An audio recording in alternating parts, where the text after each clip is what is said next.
Hi, I'm Lisa Von Drasek. I am the curator for the Children's Literature Research Collections at the University of Minnesota, and today we're talking to two librarians about their favorite books to give as gifts for the holiday season. Let's begin with you. Your name, sir? I am Tim Johnson, and I am the curator of the Sherlock Holmes collections and the rare books and special collections at the University Libraries. I need you to say a little bit more about the Sherlock Holmes collections, Well, if you had a sentence. I am the curator of the world's largest gathering of material related to that most famous consulting detective, Mr. Sherlock Holmes. Thank you, Tim. You're welcome. And My name is Megan Kocher, and I am the librarian for Food Science and Nutrition, Animal Science, and Soil, Water, and Climate, and I'm also the curator of the Doris Kirshner Cookbook Collection. I need you to say a little bit about Doris Kirshner. Doris Kirshner is a graduate of the University of Minnesota from our former home economics department, which has since become Food Science and Nutrition, and she gave the original gift of cookbooks that has now become a collection of over 3,500 cookbooks in McGraw Library. Thank you. Tim, I'm looking at your lap. I would need you to tell me about the books you brought to talk about. I'm all Sherlock all the time for this holiday season because a couple of fun books have come out. Zach Dundas has this great new book, The Great Detective, The Amazing Rise and Immortal Life of Sherlock Holmes. Zach is an editor, executive editor at the Portland Monthly. So he's from Oregon. He's one of those Oregonians. But Zach is a guy that, as a young boy, founded his own Sherlock Holmes Society that appealed to young people all around the world. And he was, as a young boy, got letters after he founded this society out in Montana, where nobody else had a Sherlock Holmes Society. That was his beginning with Holmes, and now he kind of looks back. He's not that old actually, but he looks back and kind of asks some questions about why is Holmes perpetually popular? Why does he play so well in different media, different times? How does he work not only in the early 20th century with William Gillette in a silent movie, but Benedict Cumberbatch on BBC Sherlock.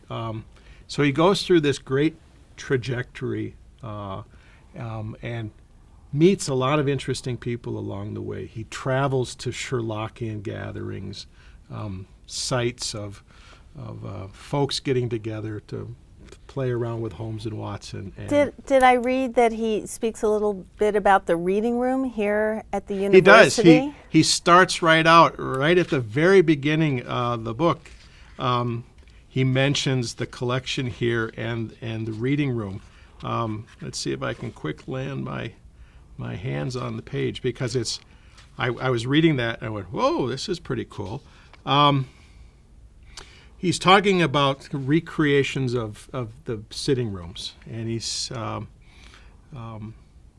the University of Minnesota created a 221B in Minneapolis after its library accumulated a large Sherlockian archive. Or more particularly, University of Minnesota reassembled the room, originally constructed in a collector's private residence and donated and transported after his death. In other words, a reconstruction of a reconstruction. There's a section in here where he takes his family on vacation to Dartmoor to see the sites that surround the Hound of the Baskervilles. And that alone is worth the price of the book. So if we know someone who's a Sherlock Holmes fan or someone who's a mystery detective novel fan, this is for them. This is for them, yeah. And then the other one I brought with is Bonnie MacBird's inaugural effort at a Sherlockian pastiche, Art in the Blood. Bonnie, who we had a great time with here, she was our guest for the Friends of the Sherlock Holmes Collection annual meeting. She was our keynote speaker. And I had a chance to do an interview with her, which you can see on another segment of the library's YouTube channel. This is just a fun read. takes Holmes and Watson to Paris. They bump into folks like Toulouse-Lautrec along the way. They find themselves in the English countryside. There is art involved in terms of world-famous collections. There are other mysteries. I'm not going to give away the plot. As I'm going to interrupt, Yeah. as a person who knows a lot about Sherlock Holmes, what is her bona fides? Is that the phrase? Well, Yeah. she's done a lot of work in Hollywood. I wrote the screenplay, I believe, had some connection with the screenplay for Tron. She teaches a writing class at UCLA Extension. So she is also an accomplished watercolorist. So in addition to writing the book, she also does the illustrations for the book. So she has, I think, long and abiding interest in Holmes, but she also has some cred as a writer. The launch in London received a lot of attention. It's published Random House UK, and then was launched here in New York. They had a great party at Otto Penzler's Mysterious Bookshop. So she's got Watson's voice down.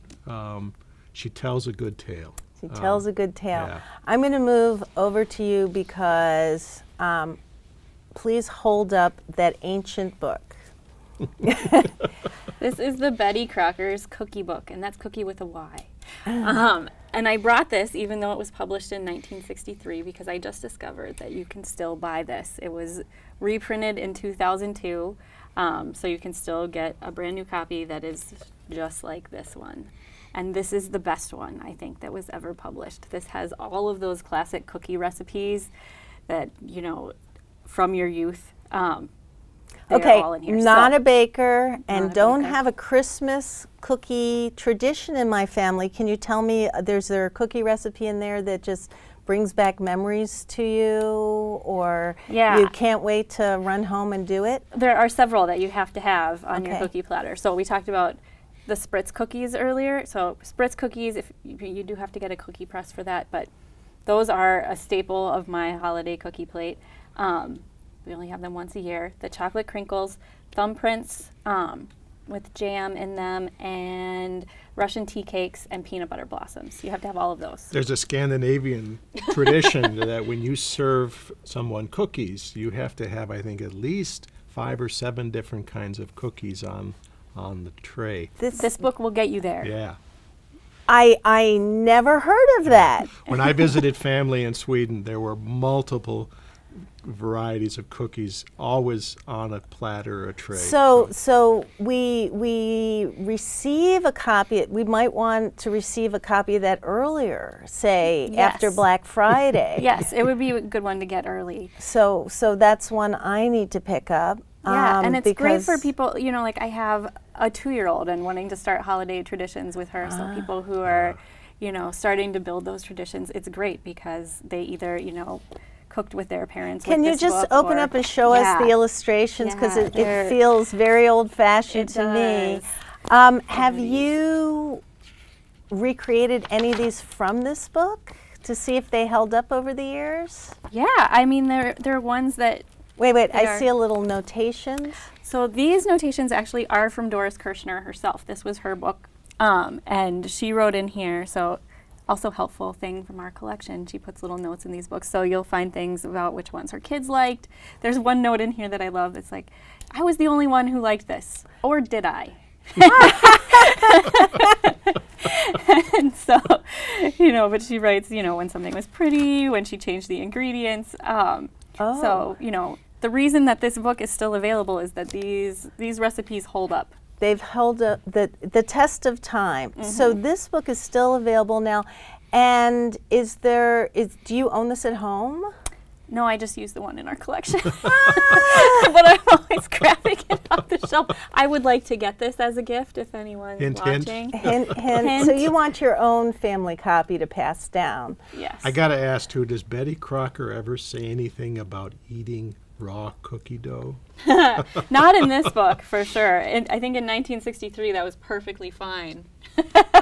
And Tim, since she shared what would be a great present, is there anything on your Christmas list That I would like. that you would like?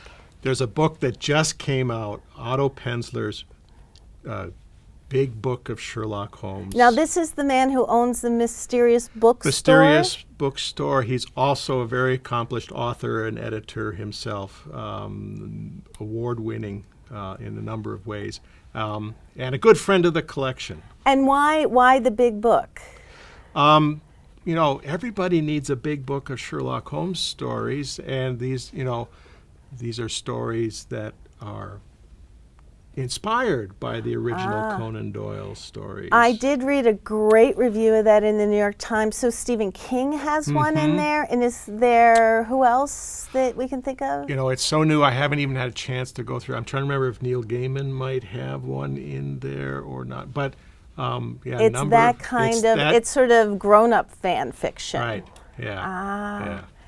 And so you would like that, any last-minute presents? Besides, you know, I do want people to know that if the University of Minnesota is open for classes, so is the Archives and Special Collections. That's right. Can people come visit you and look at your cookie books? Oh yeah, anytime the library is open, you can come in and look at these and use them. Yeah. And Tim, I had a couple last-minute gift suggestions. If somebody's there on the 23rd of December and still looking, they could become a member of our Friends group, support the Sherlock Holmes collection. can they do that online? They can do it online. Just go to the website and follow the links.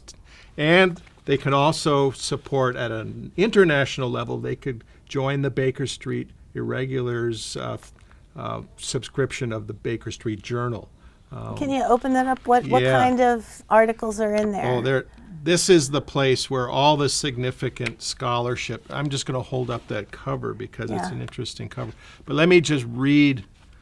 So, okay, irregular children. So this is an article about some of the children of irregulars, including our own And Julie irregulars McCurry's. are people who are They have passionate been- about Sherlock Well, Holmes. they have been invested as members in the Baker Street Irregulars. This is a group that you don't join, but you are invited and So invested. someone needs to recognize your expertise Right, in the area of Sherlock Holmes and Conan Doyle. Yeah.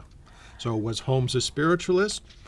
The Case of the Barefaced Literary Theft, Art in the Blood, the Baskerville Succession. So lots of fun articles. So this might intrigue someone who may not have expressed an interest in Sherlock Holmes, but maybe a great mystery reader in your family. They might appreciate branching out into this world. Right. And the Irregulars also publish a number of books in addition to the journal. So that would be on their website as well. Well, thank you for this food for thought. I know that I'm going to my local independent bookstore and ordering myself a copy of that book. There's also another book called Rosie's Christmas Cookies, and if you haven't seen it, I might have to grab a copy for you. All right. So thank you for being with us, and keep in touch. Happy holiday. Happy holidays.